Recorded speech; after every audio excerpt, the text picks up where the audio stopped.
साई बंदगी सतनाम। गुरु पूर्णिमा पर विशेष सत्संग का सेकंड पार्ट बड़े ध्यान से सुनिए, विवेक लगा के सुनिए। जोड़ देता है, जिसकी वजह से, जिसके ना जुड़ने की वजह से तुम भगत होकर भी मुक्त नहीं हो पा रहे हो, वो तुम्हारी कमी पूरी कर देता है। तो इसी को समझते हुए अब हमें केवल अपने आत्मा पे, आत्म ज्ञान पे दृढ़ विश्वास रखना है। दृढ़ विश्वास, जितना विश्वास हमें इस बात पर है कि मैं अपने पिता का पुत्र हूं, विश्वास है ना। किसी ने डीएनए टेस्ट तो नहीं करवाया कहीं कि देखो यार कहीं झूठ तो नहीं है, सोच लो, कोई नहीं करवा रहा। जबकि क्या पता डीएनए टेस्ट हो जाओ तो पता नहीं कितनों के पिता होंगे ही नहीं जिनको मान के बैठे हो।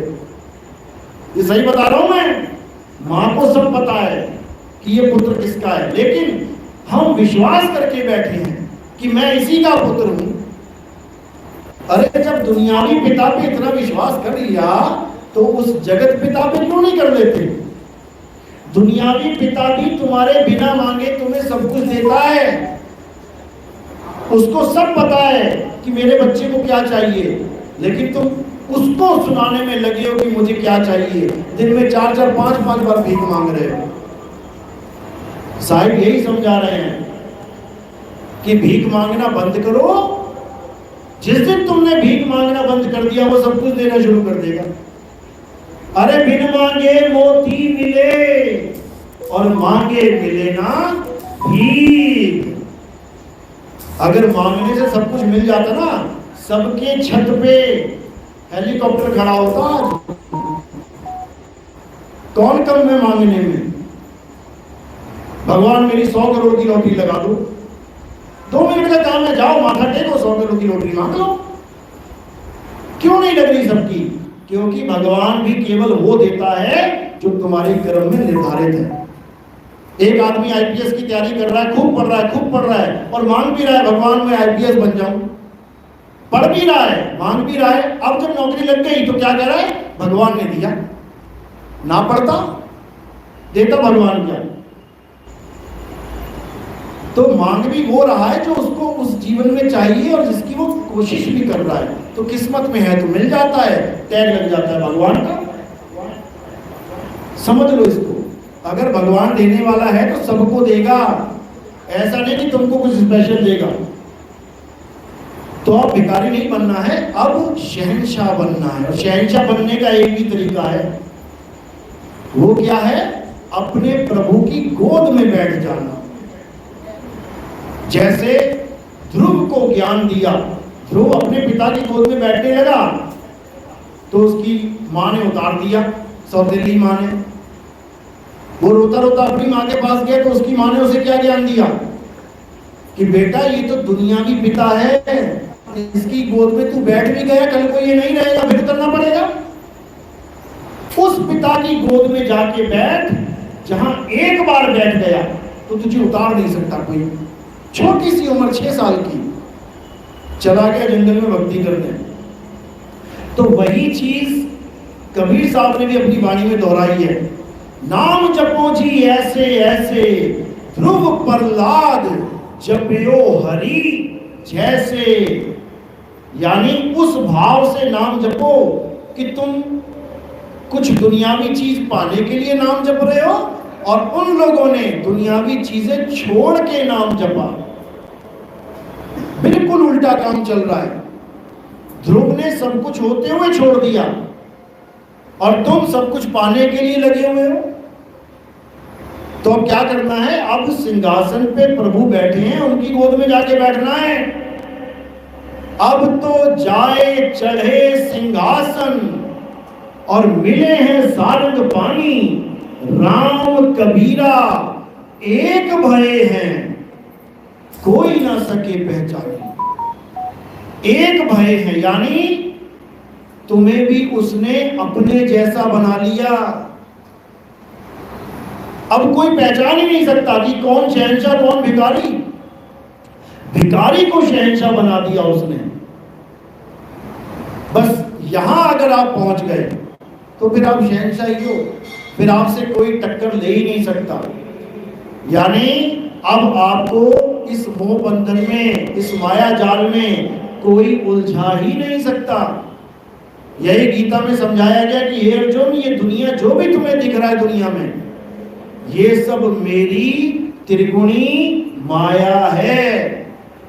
ये 3 गुणों की माया है और इस त्रिगुणी माया में सारा संसार उलझा पड़ा। जो भगत इस 3 गुणों की माया को लांघ कर मेरे सत्य स्वरूप को जान लेते हैं, ये स्वरूप नहीं जो आप देख रहे हो, आदमी औरत का स्वरूप, ये तो काया है, माया है, हड्डी है, मांस है, बाल है, खाल है, ये सत्य स्वरूप नहीं है। सत्य स्वरूप क्या है?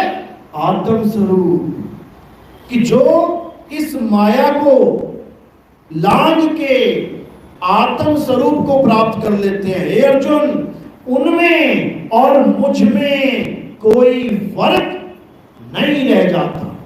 वो यहां फर्क खत्म करने आ रहे हैं, लेकिन हमने बहुत बड़ा फर्क बना दिया है। क्यों? क्योंकि हम खुद को भी ये शरीर मान बैठे और भगवान को भी शरीर मान बैठे।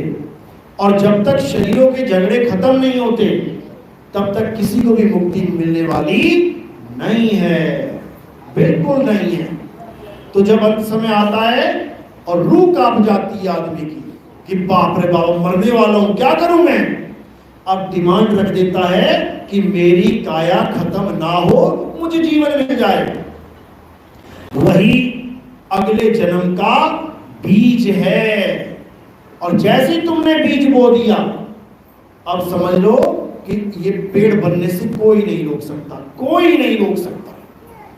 तो साहिब क्या कह रहे हैं? इस बीज का नाश कर देना है। कैसे करेंगे? अपने सत्य स्वरूप को जान के।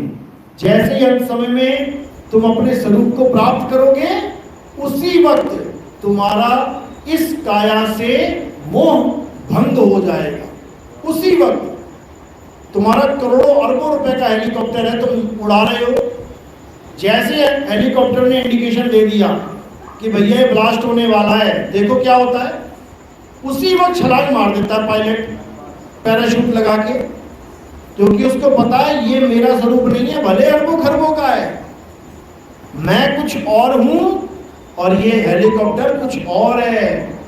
इसी प्रकार जब ये हेलीकॉप्टर ये फटने वाला होता है, उसी वक्त आप अपने स्वरूप को पकड़ लेते हो कि मैं ये नहीं हूं, मैं ये हूं। और जैसे ही अपने स्वरूप को प्राप्त किया, उसी वक्त इतना आनंद आता है, इतना आनंद। क्यों? क्योंकि हम हैं ही सच्चिदानंद, हमारा स्वरूप ही आनंद है। लेकिन हम अपने स्वरूप को, अपने आनंद को भूल के हम इन 5 तत्वों में आनंद ले रहे हैं, इसलिए दुविधा में है। तो जैसे ही हम अपने सत्य स्वरूप को प्राप्त करेंगे, तो क्या अवस्था बन जाएगी? सत्य चित्त आनंद। चित्त क्या है? ये हमारा चित्त, हमारा चित्त यानी हमारी सूरत। जैसे ये सत्य को प्राप्त करती है, उसी वक्त हमारा स्वरूप क्या हो जाता है?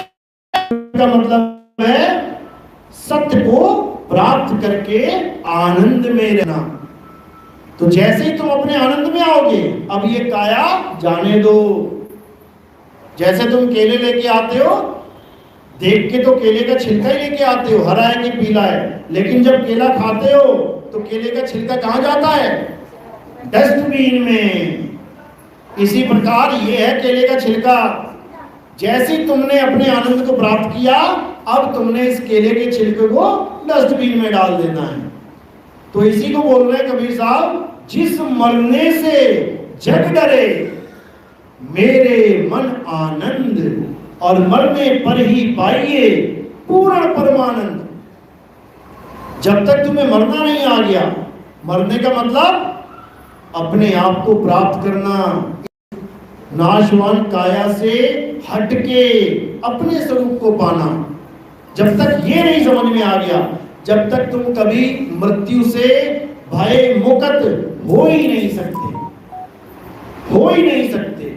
लेकिन साहिब कह रहे हैं कि जिस मरने से जग डरे मेरे मन आनंद। जब अपने स्वरूप को पा लिया तो अपने आनंद में रहना सीख लिया। और हमेशा तैयार रहना है, बिल्कुल तैयार रहना है। हेलीकॉप्टर हवाई जहाज में जब हम जाते हैं तो पहले ही वह गाइड करते हैं कि अगर बाय चांस ये हवाई जहाज क्रैश हो रहा है तो आपने क्या करना है, कैसे इसमें से छलांग मारनी है, सब कुछ पहले से ट्रेन कर देते हैं। और जो बंदे बैठे होते हैं वो तैयार होते हैं कि कुछ भी हो सकता है, उसी वक्त छलांग मारने के लिए तैयार है। लाइफ जैकेट पहनी, चल मेरे भाई। तो इसी तरह हर पल मृत्यु तुम्हारे सामने खड़ी है और तुमने पूरा तैयार रहना है दांव लगाने के लिए। और जैसे ही तुम दांव लगाओगे मृत्यु तुम्हारे कदमों के नीचे आ जाएगी। वो काल भगवान जिसको मृत्यु कहते हैं, जिसके मुंह में सारी दुनिया है, वो तुम्हारे पैरों के नीचे आ जाएगा अगर तुमने सही दांव लगा दिया। यही कबीर साहब समझा रहे हैं, अरे काल के सिर पे पांव दे, सतगुरु के उपदेश और साहिब बाह पकड़ के ले चले अपने देश। साहिब बाह पकड़ के अपने देश ले जाएंगे।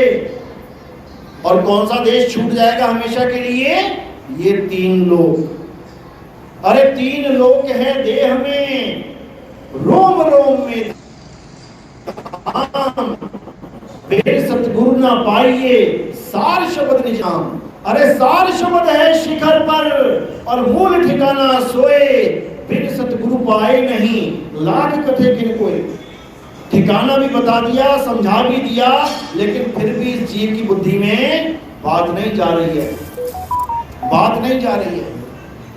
यहां तक कि समझने के बाद भी ये जो अंदर काल बैठा है, मन रूपी काल, ये डामाडोल कर देता है जीव को संशय का बीज डाल के। क्योंकि इसको पता है कि अगर ये जीव निकल गया तो मेरी सृष्टि खाली हो जाएगी। अरे एक दुकानदार नहीं चाहता कि मेरे सारे वर्कर छोड़ के चले जाएं। वो काल तो 3 लोग का ठेका लेके बैठा है। अरे 3 लोग एक जेल है, पाप पुण्य 2 जाल, सारा जग भोजन बना खाने वाला काल। इस काल ने 2 जाल बिछा रखे हैं, पाप पुण्य। बाहर जाके देखो, देख गर्दन काट रहे हैं बकरों की, मुर्गों की, दिन भर पाप कमा रहे हैं, चोरी कर रहे हैं, ठगी कर रहे हैं, बिजनेस भी कर रहे हैं तो उसमें लोगों को धोखा दे रहे हैं। ये सब पाप का घड़ा भर रहा है उनका। उनको लगता है कि हाँ 1000 रुपये आना था लेकिन बेईमानी करके 50,000 आ गया, 1 लाख आ गया, अब मैं सुखी हूं। कुरान में यही लिखा है कि ये दज्जाल स्वर्ग को नरक और नरक को स्वर्ग बना के दिखा देगा तुम्हें। यानी जो ईमानदारी से काम कर रहा है उसको नरक बना के दिखा देगा जीवन की। देख तू कितना गरीब है, देख तेरी छत चो रही है, पैसे नहीं तेरे पास इसको रिपेयर कराने के लिए, देख तुझे सूखी रोटी मिल रही है, यही नरक है। जबकि उसको स्वर्ग मिलने वाला है ईमानदारी के लिए। और एक बेईमान को नरक को स्वर्ग बना के दिखेगा। देख कितना बड़ा आलीशान बंगला है, देख झूमर कैसे लटके हुए हैं, ये तो स्वर्ग है। कर बेईमानी, लूट जितना लूट सकता है दुनिया को। और उसके बाद जब हिसाब होगा तब उसे समझ में आएगा कि अरे भैया ये जन्नत नहीं, ये दोजख था। यही दज्जाल का खेल है, इसी को समझना है। तो ये सब तब समझ में आता है जब तुम दोनों जाल को समझ जाते हो। पाप पुण्य ये दोनों बेड़ी, और एक लोहे एक कंचन केरी, एक लोहे की बेड़ी और एक सोने की बेड़ी। पाप करोगे लोहे की बेड़ी, पुण्य करोगे सोने की बेड़ी। बच कोई नहीं सकता, बचने वाला काम नहीं है।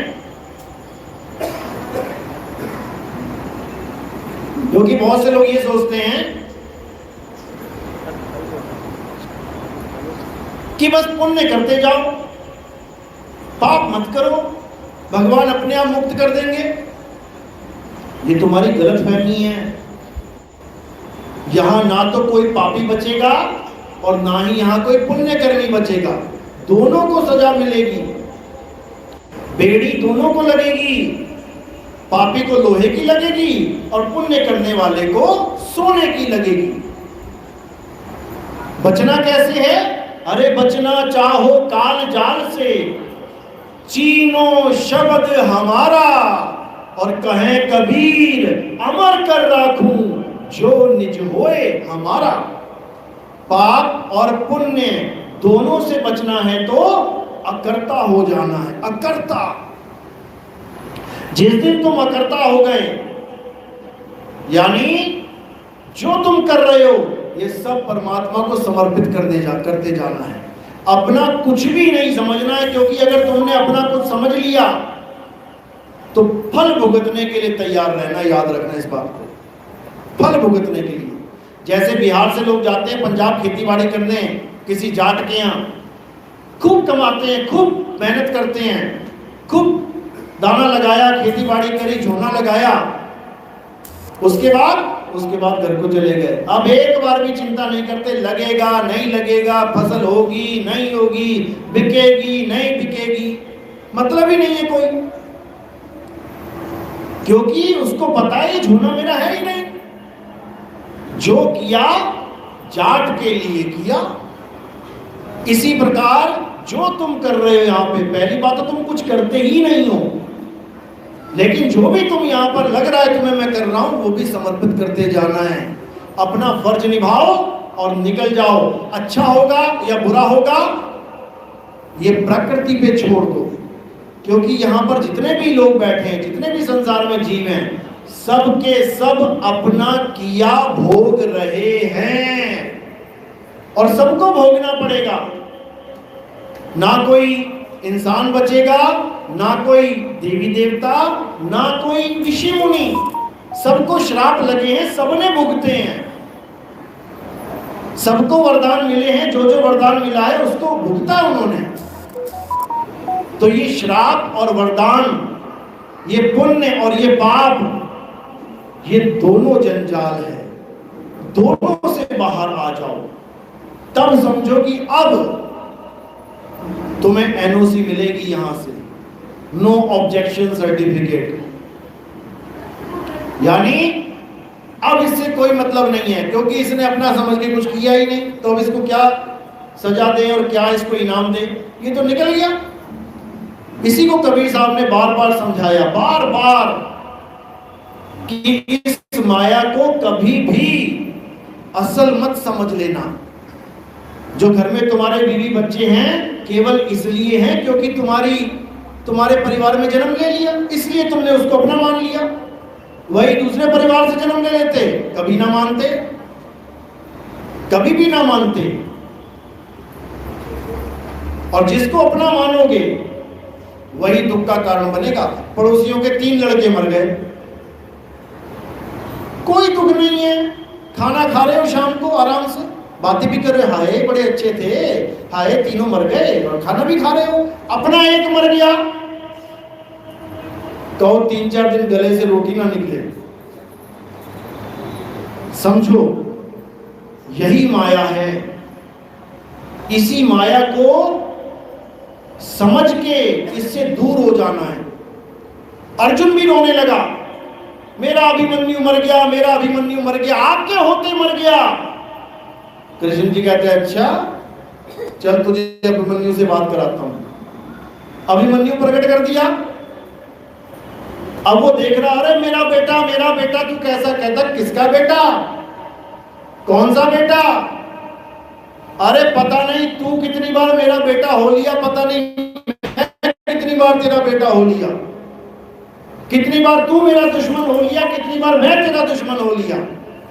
ये माया है पिताजी, इस माया से बाहर निकलो। यही सुखदेव ऋषि ने बताया। 12 साल मां के गर्भ में रहा, कहता मैं नहीं निकलूंगा बाहर। ब्रह्मा विष्णु महेश पहुंचे, अरे भाई निकल जा, 12 साल हो गए, तूने तंग कर रखा अपनी मां को। कहते मैं बाहर निकलूंगा तो तुम त्रिगुणी माया में फंसा दोगे मुझे, मैं तो यहीं बैठ के साधना करूंगा। कहते नहीं भाई, ये तो प्रकृति का नियम नहीं है, तुझे निकलना पड़ेगा। वो कहता केवल एक पल के लिए अपनी माया रोक लेना, मैं तब निकलूंगा। तो कहते तथास्तु। जय